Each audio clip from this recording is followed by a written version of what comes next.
योजना चाहे केंद्र की सरकार की हो या राज्य की सरकार का, गुणवत्ता से समझौता नहीं करनी चाहिए। चाहे वो दवा हो या अस्पताल, सड़कें हो या पुल, इन सभी योजनाओं से जिंदगी जुड़ी होती है। इसमें भ्रष्टाचार, रिश्वतखोरी, घूसखोरी या क्वालिटी की बू नहीं आनी चाहिए। गौरतलब है कि भागलपुर सुल्तानगंज के निर्माणाधीन अगवानी पुल जो बनते बनते 2 बार ध्वस्त हो गए, जिससे कई लोगों का जिंदगी आज भी दहशत के साये में जी रहा है और करोड़ों रुपए से बनने वाली पुल गंगा में समाहित हो गई। कोई भी सरकार अपनी बदनामी नहीं चाहती है, उसे बदनाम भ्रष्ट विभाग, इंजीनियर और भ्रष्ट एजेंसी करती है। इन सभी योजनाओं को सूची ब्लैक लिस्ट में डालकर उन पर कानूनी कार्रवाई करनी चाहिए।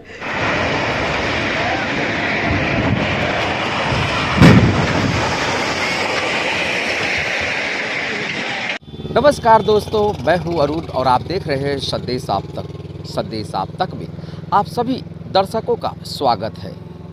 मेरा मकसद सरकार को बदनाम करना नहीं है। चाहे वो बिहार सरकार हो या केंद्र सरकार, सरकार कोई भी बदनामी नहीं चाहती है। लेकिन जिस तरह से सुल्तानगंज भागलपुर अगवानी पुल गिरा है, उससे बिहार के जितने भी जो पुल बन रहे एजेंसी है, उन सभी में हड़कंप मच गई है। मामला जो भी रहा हो, लेकिन पुल गिरा। पुल गिरने का वजह आप सभी जानते हैं कि कहीं न कहीं यह भ्रष्टाचार और रिश्वतखोर की जो बू आ रही है, उसमें साफ तौर पे यह साबित हो गया है कि कहीं न कहीं एजेंसी की लापरवाही, पुल इंजीनियर की लापरवाही और लापरवाही इस कदर से है कि अभी पुल निर्माणाधीन पुल बन रहा था और बनते बनते वह पुल जो है पूरी तरह से गंगा में प्रवाहित हो गया, यानी गंगा में समाहित हो चुका है, गंगा में समाहित हो गया। तो आप सीधे तौर पे आप जान सकते हैं कि जिस तरह से भागलपुर सुल्तानगंज अगवानी पुल गिरा है, उससे बिहार में जितने भी पुल बन रहे हैं, उन सभी पुल के एजेंसियों में हड़कंप मच चुकी है, क्योंकि बिहार सरकार सीधे तौर पर एजेंसियों को ब्लैक लिस्टेड करने में लगी है और होना भी चाहिए। क्योंकि अभी संदेश आप तक के माध्यम से मैं किसी भी राजनीतिक नेताओं से कोई प्रतिक्रिया नहीं लिया है, क्योंकि लेकिन मेरा मकसद जो है राजनीति करना नहीं, मेरा मकसद जो है एक दूसरे पार्टी से लड़ना या लड़वाना नहीं। हकीकत तौर पे जो पुल बन रहा है वह पुल हम सभी का है और हम सभी का बराबर अधिकार है, क्योंकि जनता के गाढ़ी कमाई की टैक्स इस पुल में लगा है। तो हम बिहार सरकार या केंद्र सरकार जो भी जिनके द्वारा यह पुल का निर्माण हो रहा है, चाहे वो किसी भी एजेंसी के माध्यम से पुल बन रहा है, चाहे वो केंद्र सरकार के अधीनस्थ पुल हो, चाहे वो बिहार सरकार के अधीनस्थ पुल हो, चढ़ना हम सभी को है। चढ़ना बिहार की जनता, देश की जनता या हम सभी के परिवारों का है और हम सभी के टैक्स का भरपाई से ही इस पुल का निर्माण हो रहा है। तो कहीं न कहीं हम सरकार से यह जरूर मांग करेंगे संदेश आप तक के माध्यम से कि पुल जो भी बन रहा हो उसमें खमियां नहीं बल्कि बारीकी होनी चाहिए, क्योंकि यह पुल पर सभी का अधिकार है और सारे लोग इस पुल पर चढ़कर अपना यातायात को सुगम करते हैं, यात्रा को सफल बनाते हैं। जिस तरह से भागलपुर सुल्तानगंज अगवानी पुल धराशायी हुआ है, देखने के बाद जो है लोगों के रोंगटे खड़े हो जाते हैं, लोगों में दहशत आ जाती है कि जिस कंपनी ने यह पुल को बनाया है, वह पुल के कंपनी को सिर्फ ब्लैक लिस्टेड ही नहीं करना चाहिए, बल्कि उन्हें कड़ी से कड़ी सज़ा देनी चाहिए। जो बिहार सरकार या केंद्र सरकार, जिस सरकार पर यह सवाल उठ रहा है, भागलपुर सुल्तानगंज अगवानी पुल जो बन रहा है और जो गंगा में समाहित हो चुका है, इसका जिम्मेवार कौन है? पुल जो है किसी भी सरकार के मंत्री नहीं बनाते हैं। पुल जो है विभाग के इंजीनियर और जो भी एजेंसी के इंजीनियर होते हैं, विभाग के अधिकारी होते हैं, विभाग जो भी पुल निर्माण विभाग के इंजीनियर, पुल निर्माण विभाग के अधिकारी और इंजीनियर और एजेंसी के सहयोग से बनता है। कहीं न कहीं यह भ्रष्टाचार का शिकार हो चुका है एजेंसी। संदेश आप तक के माध्यम से मैं उन सभी संदेश आप तक के माध्यम से वो पुल दिखाने का मैं ज़रूर कोशिश करूँगा कि किस तरह से निर्माणाधीन पुल गंगा में समाहित हो गया। देखते देखते जो है गंगा में समाहित हो गया और उसके आसपास के जो भी सराउंडिंग एरिया थे वो सभी लोगों में दहशत मच गई है। अभी हम जिस तरह से गंगा पथ में पुल पर हैं और आप देख सकते हैं यह नज़ारा जो है अभी यह पुल भी, मेरा इस पुल का दिखाना यह मकसद है कि जिस तरह से सुल्तानगंज भागलपुर अगवानी पुल जो गंगा में धरसाई हो चुका है, गंगा में समाहित हो चुका है, यह भी पुल निर्माण हो रहा है। तो इस पुल में भी सरकार का और सरकार के जो भी लोग हैं, कम से कम मुख्यमंत्री और केंद्र सरकार में प्रधानमंत्री एक कमेटी को गठित करें कि जो भी पुल बन रहा है वो जनता को चढ़ने वाली पुल है, वो सभी देश की जनता हो चाहे बिहार की जनता हो, वो सभी पुल इस पर चढ़कर अपना यातायात को सुगम करेंगे।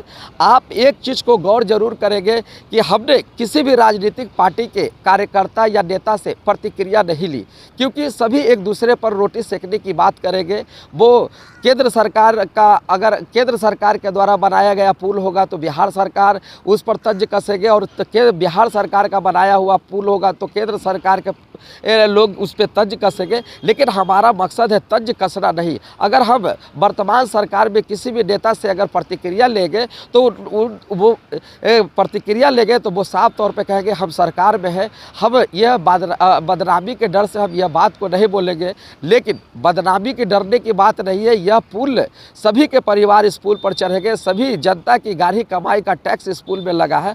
तो हम सरकार से यह जरूर मांग करेंगे कि जिस तरह से जो भी पुल एजेंसी के द्वारा निर्माण किया जा रहा हो, विभाग के द्वारा निर्माण किया जा रहा हो, उसमें जांच कमेटी जरूर होनी चाहिए, ताकि कल के तारीख में अगर किसी प्रकार की कोई अनहोनी होती है तो उस एजेंसी पर कार्रवाई होनी चाहिए, उस विभाग पर कार्रवाई होनी चाहिए और कड़ी से कड़ी सजा मिलनी चाहिए। गंगा पथ पर बना जो मेड इन ड्राइव का पुल है, आप देख लीजिए कि किस तरह से यह भी निर्माणाधीन पुल बन रहा है। और उस पुल का दिखाने का मेरा खास मकसद यही है कि बिहार में या देश में जितने भी पुल बन रहे हैं उन सभी पुलों पर जांच कमेटी होनी चाहिए, उसकी बारीकी को देखनी चाहिए, क्योंकि जब इतने बड़े बड़े पुल जब बनाए जाते हैं तो उस पुल को देखने के लिए कोई नहीं पहुंच पाता, क्योंकि सभी के दिलों में यह बात जरूर रहता है कि एजेंसी के द्वारा, विभाग के द्वारा बनाया जा रहा पुल है तो इसमें किसी प्रकार की कोई कोताही नहीं बरती गई होगी। तो साफ तौर पे जो है उनके भरोसे छोड़ दिया जाता है। लेकिन मैं अधीनस्थ अधिकारियों से यह जरूर मांग करूँगा कि समय समय पर इस पुल का जांच जरूर होना चाहिए, इसकी क्वालिटी और क्वांटिटी को जरूर दिखाना चाहिए, ताकि जो बिहार की जनता या देश की जनता की गाढ़ी कमाई के टैक्स इस पुल में खर्च किया जा रहा है वो सकारात्मक है कि नहीं, वो सफल है कि नहीं। तो इस पर जांच कमेटी जरूर करनी चाहिए और समय समय पर सभी पुलों का जायजा लेना चाहिए, ताकि जो भी गड़बड़ करने वाली एजेंसी हो, जो भी गड़बड़ करने वाली विभाग हो, जो भी गड़बड़ करने वाली इंजीनियर हो, वो कभी भी हिमाकत ना कर सके और पुल जो है कभी भी धरसाई नहीं हो सकता है। आज के ज़माने में एक से बढ़कर एक डिजिटल दुनिया में लोग जी रहे हैं, वहाँ पुल बनते ही धरसाई हो जा रहे हैं। आखिर क्या हो रहा है बिहार या देश में? बिहार की जनता की गाढ़ी कमाई गंगा में समाहित हो चुकी है। 1700 करोड़ का यह जो बना पुल था, करोड़ों रुपए के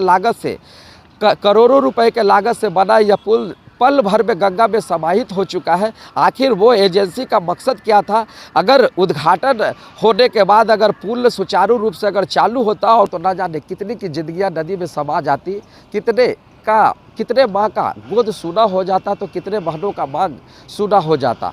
तो यह जिंदगी हंसती खेलती जिंदगी पल भर में अगर डूबती है तो इसका जवाब कौन देगा?